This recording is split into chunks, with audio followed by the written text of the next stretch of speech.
Everyone, good morning সবাইকে। কেমন আছো তোমরা সবাই? আশা করছি সবাই ভালো আছো, আর আমিও কিন্তু ভীষণ ভালো আছি। তো চলে এলাম আবারও একটা নতুন ভিডিও নিয়ে। আশা করছি তোমরা পুরো ভিডিও কন্টিনিউ করবে। আই হোপ আজকের ভিডিও তোমাদের অনেক অনেক ভালো লাগবে। তো আজকে আমি এই ভিডিওর মধ্যে অনেক কিছু তোমাদের সঙ্গে শেয়ার করতে চলেছি, যেগুলো কিছু মানুষের মানে বলতে পারো হেটার্স যাদেরকে, তাদের আমার ব্যাপারে প্রচুর কৌতূহল। মানে আমি কি খাই, আমি কি পড়ি, কোথায় থাকি, আমার সঙ্গে কে কে আছে। তো যাদের এগুলো জানার ইচ্ছা তাদের জন্য বিশেষ করে এই ভিডিওটা। অবশ্যই সবাই দেখতে পারো, কোনো প্রবলেম নেই, বাট তাদের একটু বেশি কৌতূহল, তো তাই আজকে এই ভিডিওর মধ্যে সব কিছু আমি তোমাদেরকে জানিয়ে দেবো। যাই হোক, সকালবেলা ঘুম থেকে উঠে পড়েছি। ঘরের টুকিটাকি মানে ওই বাসি কাজ যাকে বলে বাঙালি কথায়, বাঙালিদের মুখে কথা হচ্ছে ওই যে বাসি কাজ। যাই হোক, তো সেগুলো সবই হয়ে গেছে, ঘর মোজা থেকে ঝাঁট দেওয়া থেকে সব হয়ে গেছে। আর এই জামা কাপড়গুলো আমি বেশ কয়েকদিন ধরে পরেই যাচ্ছিলাম, আর কাচা হয়নি। ওই বলতে পারো 2 থেকে 3 বার কেচেছি বলছি, সরি, পরেছি। তো বাইরেই বার করা ছিল, তারপর সেগুলোকে আমি আগের দিন কেচে নিয়েছি। কেচে নিয়ে ওই আলনার মধ্যেই রাখা ছিল ভাঁজ করে, আর আলমারিতে ভরা হয়নি, যার জন্য সেগুলোকে ভাঁজ করে এখন ওই বাইরে মানে সামনের গোড়াতেই রেখে দিলাম। কারণ ওগুলো আমি টুকিটাকি বাজারে পরে যাই, ওগুলো তেমন ভালো জামা নয়।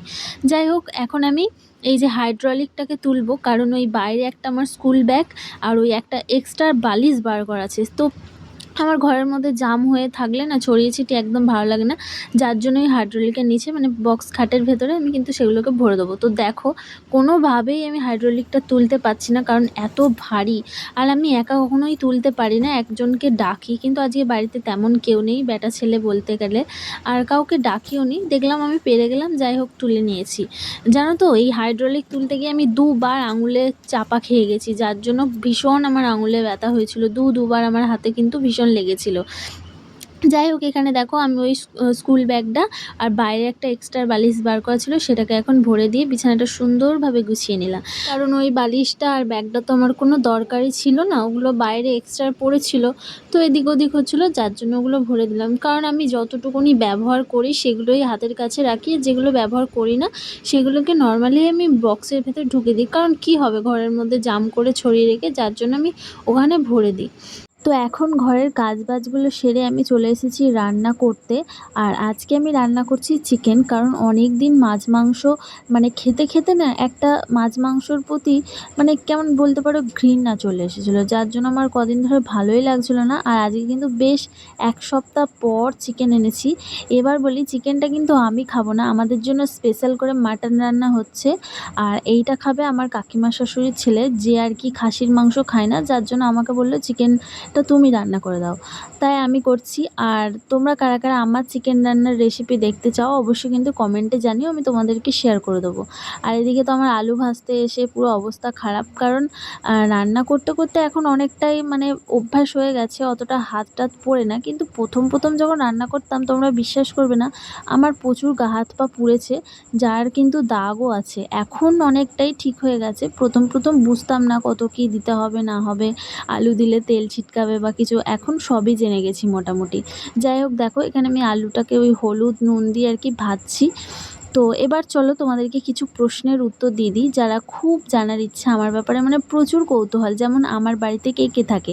তো তাদেরকে প্রথমেই বলি, আমার বাড়িতে সবাই থাকে, শ্বশুরবাড়িতে যে থাকার কথা, শ্বশুর শাশুড়ি ভাসুর সবাই আছে। তো এবার বলি, আমার সঙ্গে কেউ নেই, কারণ আমার সঙ্গে আমার স্বামী ছাড়া কেউ নেই। এবার অনেকে জানার ইচ্ছা, রান্না করলে আমার সঙ্গে কে খায়। তো আমার সঙ্গে মানে যদি বলো কারোর খাওয়ার ইচ্ছা হয় খেতে পারে সে এসে, কিন্তু আপাতত আমার হাজব্যান্ড যেহেতু বাড়িতে নেই, আমি আর আমার হাজব্যান্ড ছাড়া আমার সঙ্গে কেউ থাকে না, তাই আমি একাই রান্না করি, একাই খাই। এবার তার সঙ্গে যদি শ্বশুর এসে খেতে চায় বা দাদু ঠাকুমা মাঝে মাঝেই খায়, তো ভালো মন্দ রান্না হলে তো ওনাদের দেয়া হয়, না হলে কিন্তু আমি একাই খাই। তো আশা করছি তোমাদের ক্লিয়ার হয়ে গেছে, কারণ সংসারে যেহেতু আমি আমার হাজব্যান্ড দুজন মানুষ, যেহেতু আমার হাজব্যান্ড থাকে না, তাই আমি একাই। তো দেখো এখানে আমি চিকেনটা ধুয়ে নিয়েছি, ওদিকে আলুটা ভেজে নিয়ে, তো আজকে না চিকেনটাকে আমি ভিনিগার মাখিয়ে রেখেছিলাম, যাতে ওই যে ব্লিডিংগুলো থাকে সব পরিষ্কার হয়ে যায়। যাদের ওই ভিনিগার থাকে দিয়ে দেবে, আর না হলে কিন্তু ওই লেবুর রস দিলেও অনেকটা ব্লিডিং কেটে যায়। তো দেখো এখানে আমি পরিষ্কার করে মাংসগুলোকে ধুয়ে নিয়েছি, আর এদিকে আলুটাও ভাজছি। তো রান্না বান্না হয়ে গেলে এখন আমি যাবো একটু ডক্টর দেখাতে, যার জন্য কিন্তু আমি সকাল সকালেই রান্না করে নিচ্ছি। তাই খাওয়া দাওয়ার পরেই যাব ডক্টর দেখাতে, কারণ ওই ডক্টরটা বসবে 12টার সময়, যার জন্য একটু দেরি করেই যাব। আর এই যে সেই ব্যক্তি যে মাটন খায় না।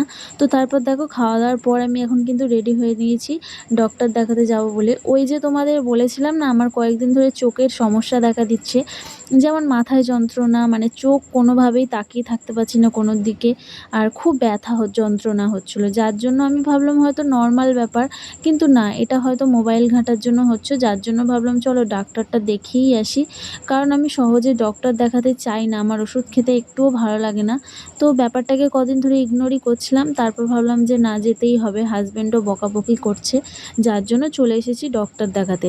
তো এবার তোমরা বলো তো কারা কারা আমার লং ভিডিও খুব ভালোভাবে দেখো, আর এই ভিডিওটাও তোমরা খুব ভালোভাবে দেখছো, অবশ্যই কিন্তু কমেন্টে একটু তোমাদের নামটা জানিয়ে যেও। তো এখন দেখো আমি চলে এসেছি ডক্টর দেখাতে, আর দেখো চলেও গেছি, আর এখানে আমার চোখের পরীক্ষা করা হচ্ছে আর কি, মানে ওই দূরে তাকাতে বলছে এক চোখ বন্ধ করে, যেগুলো আর কি বলে, অনেকেই কিন্তু জানো। তো আমি বললাম হ্যাঁ আমি মোটামুটি দেখতে পাচ্ছি, একটু চোখে ব্যথা লাগছে। তো আমাকে বলল যে ঠিক আছে, তোমাকে আমি দেখে নিলাম, তুমি নেক্সট একটা শুক্রবার করে এসো, নেক্সট একটা বারে এসো। তো কিছু কথা বলল, তো কিছু কিছু নিয়ম মেনে চলতে বললো, সেগুলো আমি অবশ্যই মেনে চলছি। বাট আমি যেহেতু সোশ্যাল মিডিয়ায় এখন কাজ করছি, আমি ফোনটা থেকে যতটা পারছি দূরে থাকার চেষ্টা করছি, কিন্তু তার মধ্যেও হয়তো একটু ঘাঁটা হয়ে যাচ্ছে।